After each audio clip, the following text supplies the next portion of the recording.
बनारसी लूंगी तो फिर लाना ही पड़ेगा भैया, प्रेम से कह दो जय सिया राम।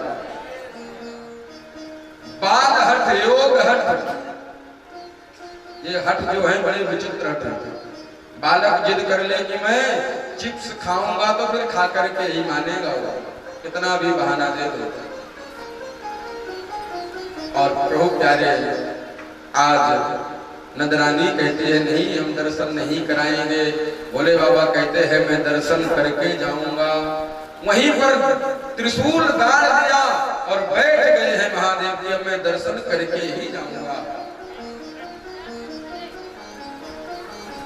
प्रभु प्यारे यशोदा मैया ने कहा कि तू बैठा रहे इस दरवाजे पर।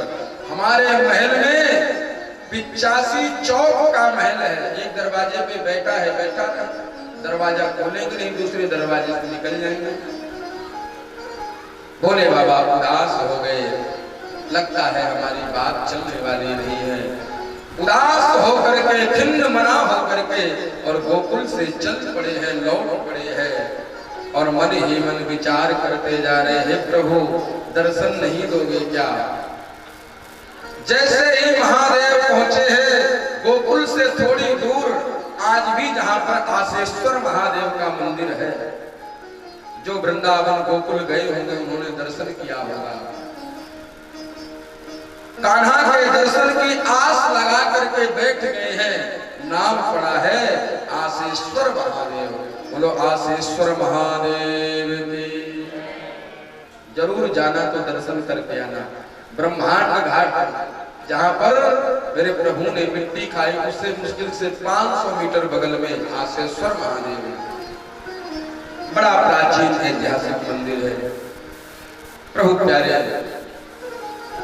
और इधर कन्हैया ने आज बाबा को दर्शन देने के लिए जोर जोर से रोना प्रारंभ कर दिया है।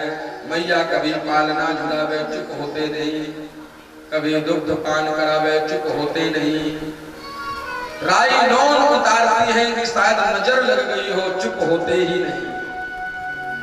अनेक प्रकार के यत्न और प्रयत्न कर रही है। से जाकर के एक गोपी से पूछ लिया कि कोई बाबा वगैरह तो नहीं आए थे। यशोदा कहते हाँ तूने ठीक कहा, एक बाबा आया था, मंगल वेश बना करके आया था। जब से वो गया है तब से लाला जाकर के ढूंढ के लाओ। नंदरानी ने भेजा है, जाकर के ढूंढ के लाओ। गोपी दौड़ी दौड़ी गई है और महादेव से कहती है कि चल रे योगी नंद भवन में, तो हे यशोदा मात बुलावे। मेरे लाला को नजर लगी है राई नो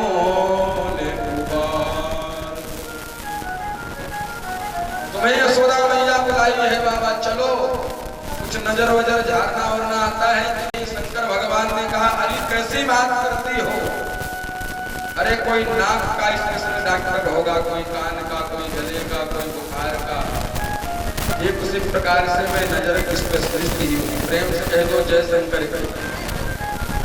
तो चलो यशोदा मैया बुलाई, बोले बिल्कुल नहीं जाऊंगा। अब गोपी कहती है बाबा चलो। खूब अन्वय विनय किया, महादेव तैयार हो गए और गए हैं नंदगांव गोकुल में।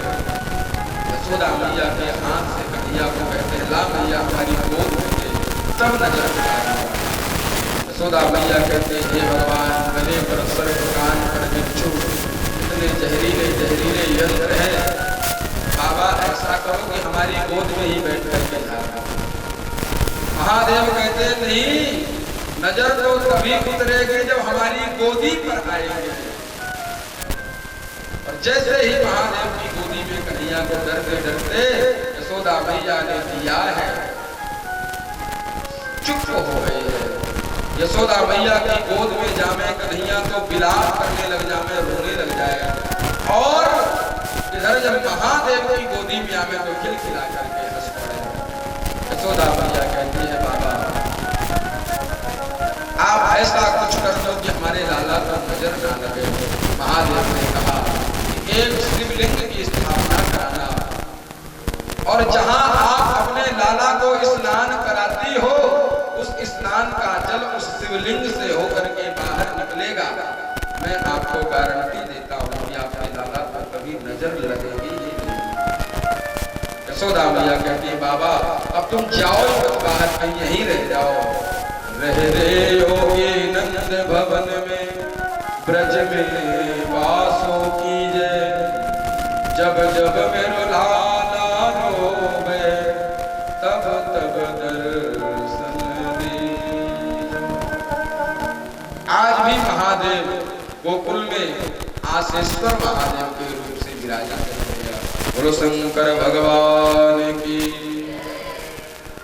ब्रज में चारों दिशाओं पर चारों प्रकार के महादेव चार रूप में प्रतिष्ठित है। मानो चारों ब्रजमंडल के चारों दिशाओं की रक्षा महादेव रक्षा कर रहे हैं। गोकुल में आसेश्वर महादेव, मथुरा में भूतेश्वर महादेव, और गोवर्धन में चकलेश्वर महादेव, और वृंदावन में गोपेश्वर महादेव। आज भी महादेव का प्रत्यक्ष निवास ब्रजमंडल में है। वैसे एक ही अंश के विभिन्न रूप हैं महादेव, और कृष्ण राम अंश एक ही है। इसलिए हमारे ब्रज के संत कहते हैं हरि हर एक है दोनों। हरि और हर समझने का प्रयास करेंगे आप लोग। हरि यानी विष्णु भगवान राम जी श्याम जी, और हर यानी महादेव। कहते ना हर हर,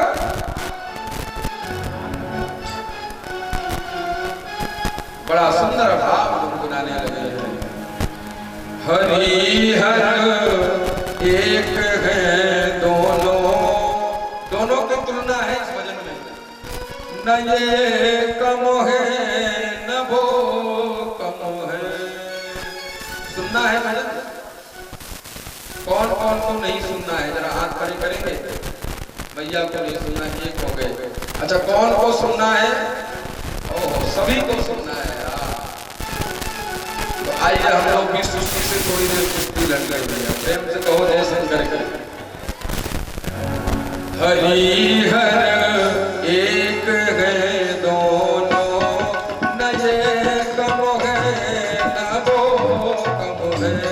हरि हर एक है दोनों, न ये कम है न वो कम है।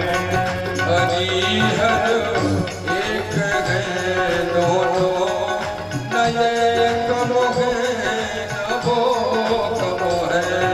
हरि हर एक है दोनों, न ये कम है न वो कम है।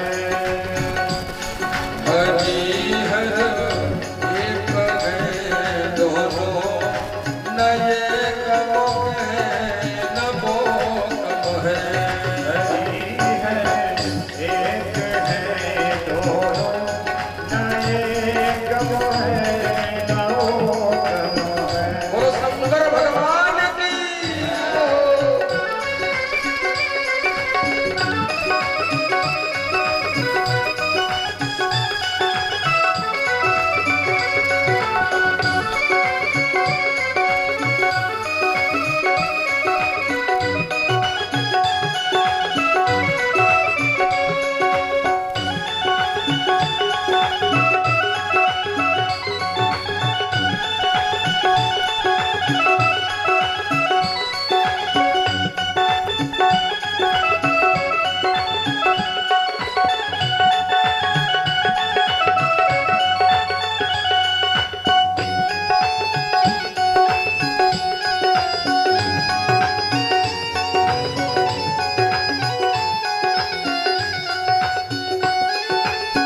और क्या कहना है?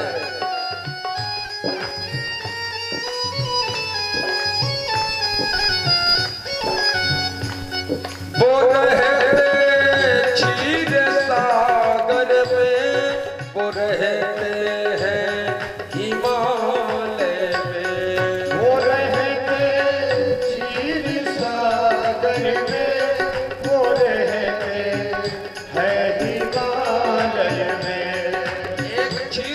नगर में रहते हैं और एक हिमालय पर्वत पर रहते हैं।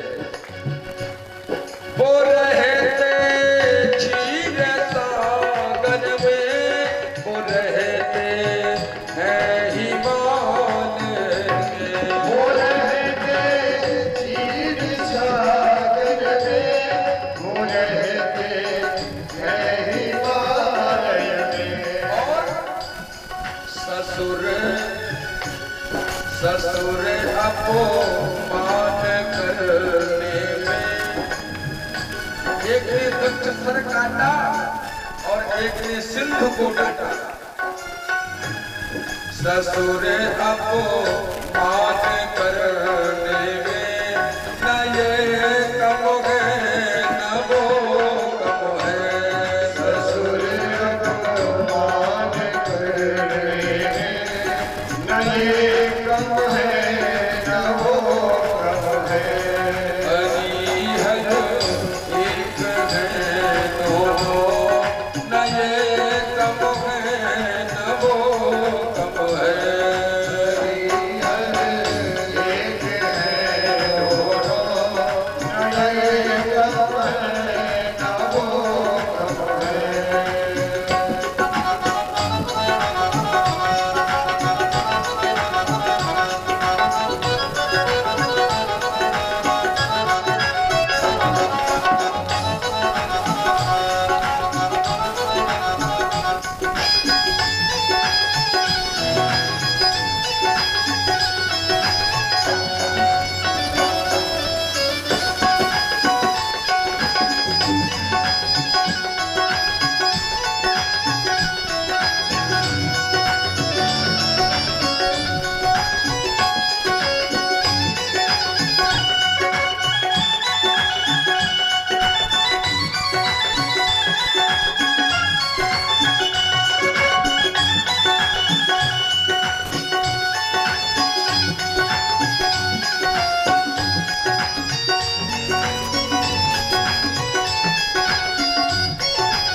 देखते चलिए दोनों में ज्यादा अंतर नहीं है। इन्होंने सिंधु को डांटा, उन्होंने दक्ष सर काटा। इन्होंने सिंधु को काटा, उन्होंने दक्ष सिर काटा। उन्होंने सिंधु को डांटा, इन्होंने दक्ष सर काटा। उन्होंने सिंधु को डांटा, इन्होंने दक्ष सिर काटा। ससुर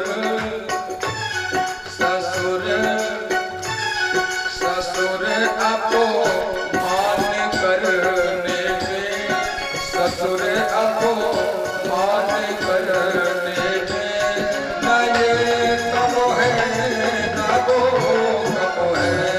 ससुर अपमान करने में, न ये कम है न वो कम है। हरि हर एक है दोनों, न ये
का प्याला चाहिए और एक को प्रेम का प्याला चाहिए।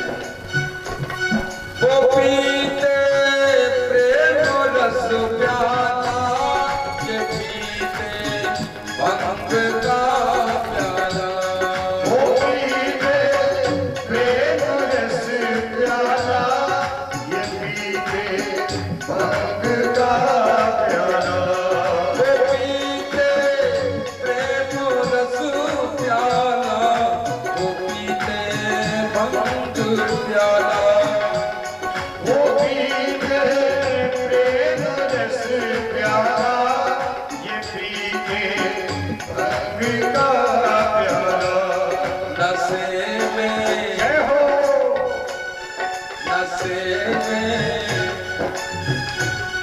नशे में दोनों रहते हैं, न ये कब है न वो कब है।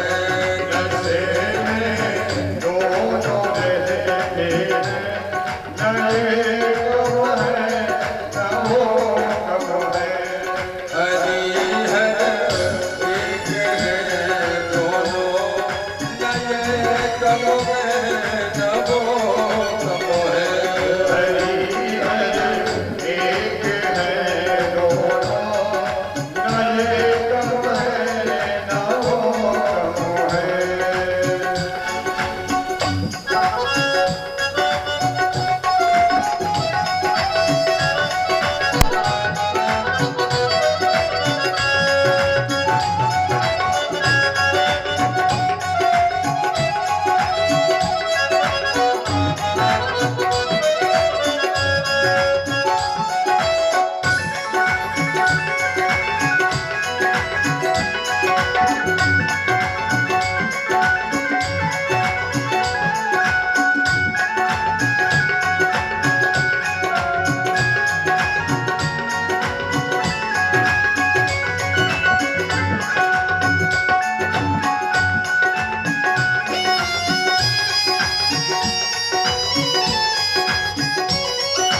और अंत में बड़ी सुंदर बात कही है।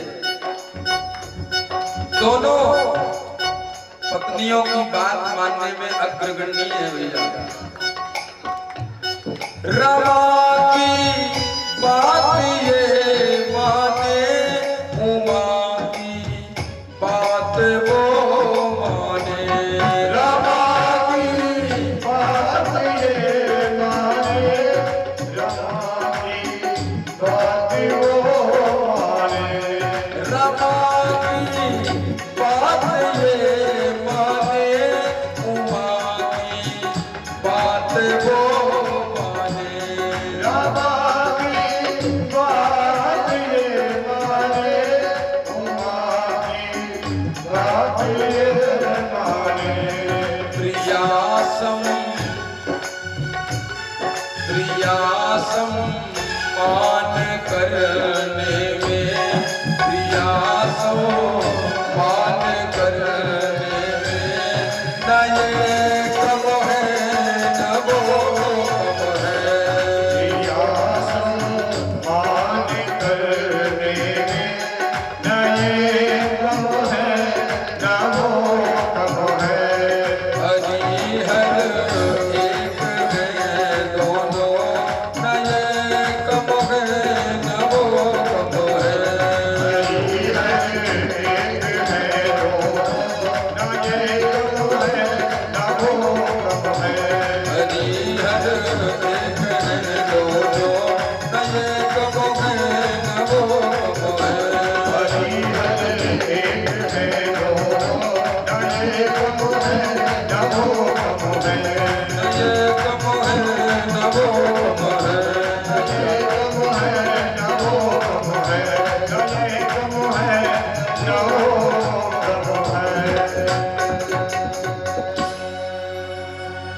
रमा की बात वो माने, उमा की बात वो माने।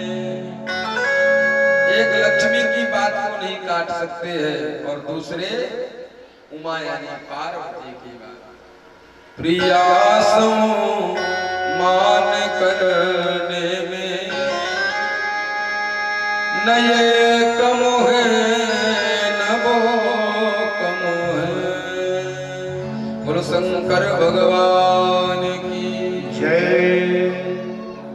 बिना शिव भक्ति के, बिना शिव पूजन के, बिना शिव प्रेम के यह जीवन सबके समान है। प्रेम से कह दो जय शंकर की। प्रभु प्यारे आगे चल करके उन्होंने समय के हिसाब से चलेंगे। प्रभु प्यारे तृणावर्त का उद्धार किए हैं। तृणावर्त, तृण यानी घास, आवर्त यानी समूह, एक घास का समूह यानी बवंडर बना करके आया। सकट यानी बैलगाड़ी के नीचे कन्हैया सो रहे थे, तृणावर्त आया है, उड़ा करके ले गया है। भगवान ने अपना वजन बढ़ाना प्रारंभ किया है। इतना वजन बढ़ा है कि वह घबराने लगा है और प्रभु 3 लोक का भार लेकर के उस तृणावर्त के ऊपर गिरे हैं। उसका गोविंदाय नमो नमः हुआ है। इधर कन्हैया अब धीरे धीरे बड़े हो रहे भैया। कन्हैया को मैया लोरी गा करके सुनाती है। लोरी गाना जैसे ही मैया बंद कर देती है, कन्हैया फिर रोने लग जाते हैं। छगन मगन मेरे लाल को आजाद ने दिया। लोरी गा करके मैया सुनाती है उनको। प्रभु प्यारे आगे चल करके मेरे प्रभु ने अनेकों मधुर लीलाएं करते जा रहे हैं। अब धीरे धीरे कन्हैया बड़े हो रहे हैं।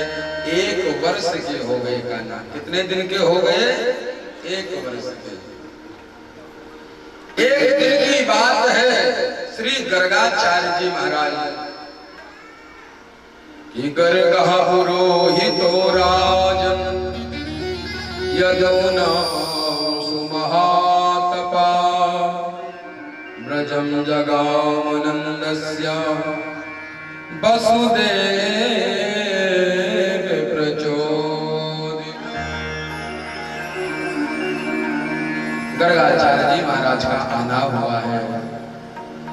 गर्गाचार्य जी से यशोदा मैया नंदरानी ने पूछ लिया कि बाबा आजकल तो आप भी व्यस्त रहने लग गए। आजकल कमाल हो गया, गृहस्थी व्यस्त रहे तो रहे, संत भी बिजी रहने लग गए महाराज।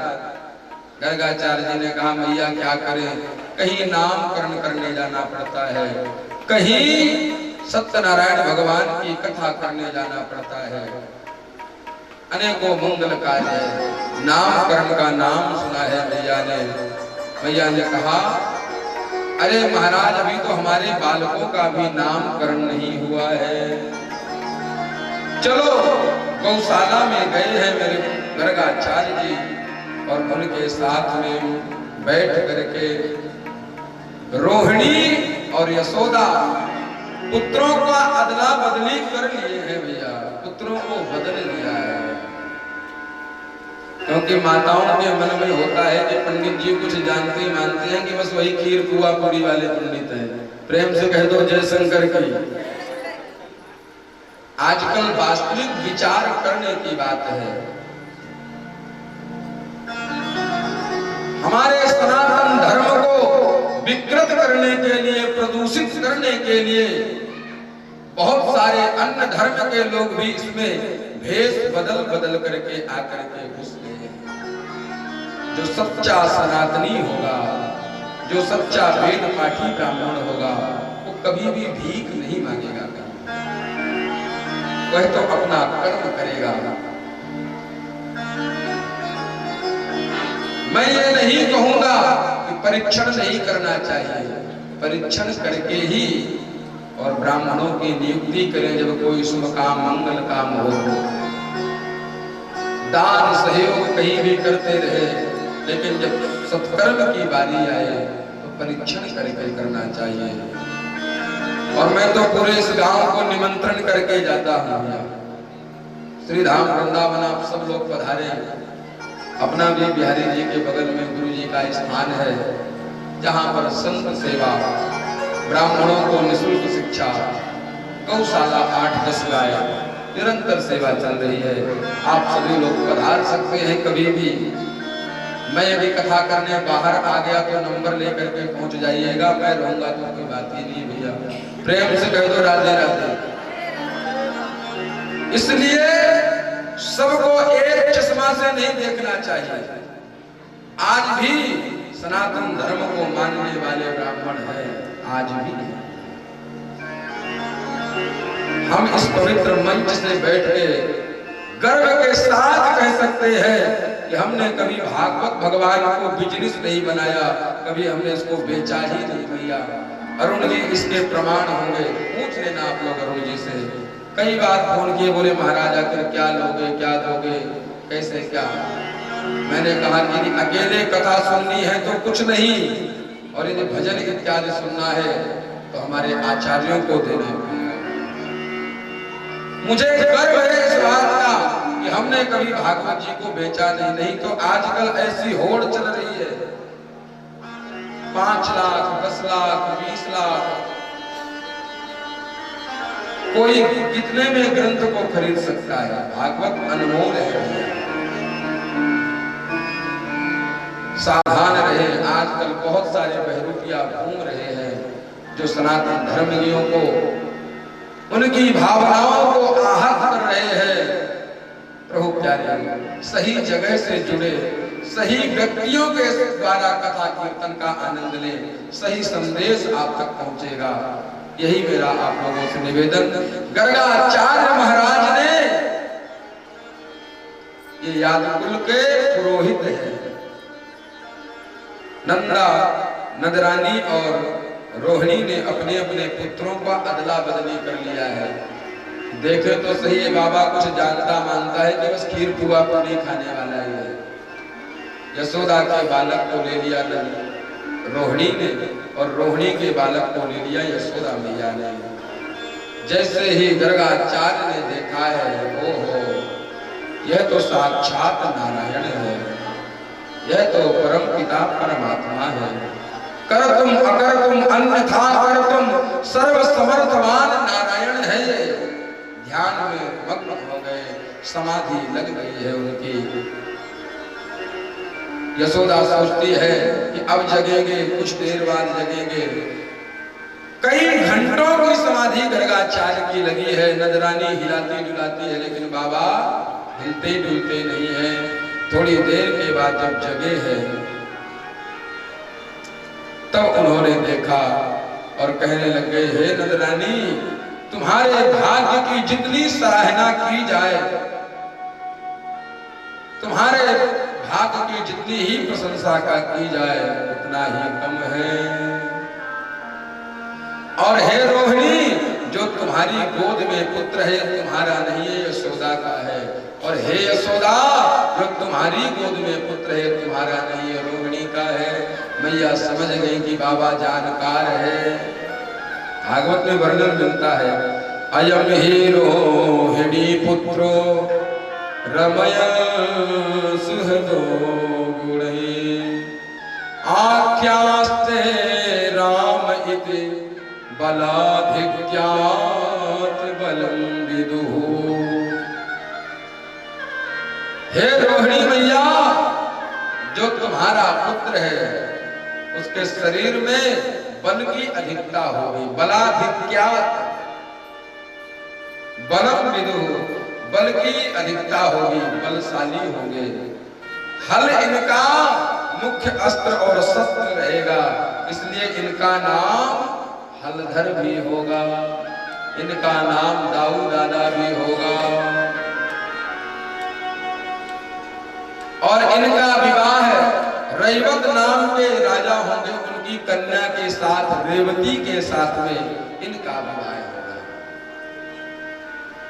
रोहिणी कहती है कि बाबा कोई सरल सो नाम रख देते, कि बलराम तो मुझे लेने में ही नहीं आए वो नाम, रोहिणी कहती है मैं इसका नाम कलुआ रख दूं या बलुआ, ऐसा बताओ आप। गर्गाचार्य जी कहते हैं कि अब जो भी नाम आप रख सके रख लेना, मेरे शास्त्र के हिसाब से इनका नाम बलभद्र होगा, बलराम होगा। हे यशोदा, जो तुम्हारी गोद में पुत्र है ये बड़ा अद्भुत बालक है, जो इसकी शरण में आ जाएगा उसके दुखों का हरण कर लेगा। जो इसकी कथा सुन लेगा उसके जीवन के आफताप संताप सब चुरा लेगा ये। इसलिए मैं इसका नाम रखता हूं कृष्ण। कर्षयति इति कृष्ण, जो अपनी ओर आकर्षित करे वही कृष्ण। यशोदा कहती है कि बाबा ये तो बताओ कि विवाह वगैरह कुछ होगा कि नहीं होगा। माताओं को बड़ी चिंता रहती है विवाह की, बहू कैसी आवेगी, बहू बढ़िया ही आती है भैया, प्रेम से कह दो राधे राधे। अब दहेज के चक्कर में रहोगे तो फिर कहां से सेवा होगी। एक ही बात हो सकती है कि तो दहेज ले लो, सुंदर कन्या ले लो भैया, प्रेम से कह दो जय सिया राम। मुझे एक बात याद आती है, एक कोई मैया थी और एक बेटा था। बेटा को पढ़ा लिखा था बाबूजी, शादी वाले आए हैं, उसके यहां भी एक ही लड़की थी, खूब पढ़ी लिखी लड़की थी वो भी। मैया ने कहा कि सुनो, एक 4 व्हीलर दे जाना और 10-5 तोले सोना दे जाना, अच्छा खासा कैश दे जाना, तब जाकर के विवाह होगा आपकी बेटी का। धन की कोई कमी नहीं। उन्होंने कहा ठीक है। शादी विवाह हो गया। अब सासू माँ सोचती है हाय ये नई नई बहू आई है, इसे कोई परेशानी ना हो जाए, कोई कष्ट ना हो जाए। बाथरूम में बहू के जगने से पहले ही सासू माँ बाल्टी में पानी भर करके रख आया करती थी। प्रेम से कह दो जैसे बहू को कोई तकलीफ ना हो, पहले ही पहले झाड़ू लेकर के घर को झाड़ पोंछ दिया करती थी। अब बहू भी क्यों करे, उसने तो दहेज लिया है। माता जी 5 बजे जग जाती है और बहन जी जगती है 8:30 बजे, और 8:30 बजे जग के पार्क में बैठ जाती है, अखबार लेकर के पढ़ती रहती है, पैर पर पैर रख करके। 10-5 साल जब व्यतीत हो गए इस क्रम को चलते चलते, तो माँ ने एक दिन बेटा को बुलाया, बोला बेटा अब तो मैं वृद्ध हो गई, अब मुझसे शरीर से काम नहीं किया जा रहा। अरे आप कुछ ऐसा करो कि बहू से बोल दो ना बेटा कि थोड़ा सा हमारे काम में हाथ बटाने लग जाए। बेटा मालूम है क्या कहता है, बोले माता जी मैं बीए पास हूं और बहू एमए पास है। प्रेम से कह दो जय सिया राम। मैं बीए पास हूं और बहू एमए पास है, मैं कैसे कह दूं, मैं तो ऐसे छोटा हूं। हाँ आप चाहो तो एक स्कीम है। बोले क्या स्कीम है बता बेटा। बोले कल तुम सुबह सुबह झाड़ू लगाना और मैं जग करके आऊंगा और आपके हाथ से झाड़ू को छीनने लग जाऊंगा, कहूंगा कि माता जी आप अब कब तक झाड़ू लगाओगी, हमारे रहते हुए अब आप झाड़ू नहीं लगाओगी माँ। तो माता जी आप कहना कि नहीं बेटा मेरे रहते तू झाड़ू नहीं लगा सकता, और मैं कहूंगा कि मेरे रहते तू झाड़ू नहीं लगा सकती। दोनों जब आपस में ऐसी वार्तालाप करेंगे, बहू रानी की नींद खुल जाएगी और बहू रानी आएगी और कहेगी कि अरे माता जी आज से झाड़ू ना आप लगाओ और पति देव न झाड़ू आज से आप लगाओ, झाड़ू आज से मैं लगाऊंगी। ऐसी प्लानिंग कर रहे थे। सवेरे वही आप लोगों ने दोनों ने मिलकर के वही रचना शुरू किया। माता जी झाड़ू लगा रही, भैया कहता है कि माता जी हमारे रहते हुए आप झाड़ू कब तक लगाओगे, आप ऐसा नहीं कर सकती। माता जी भी कहती हैं बेटा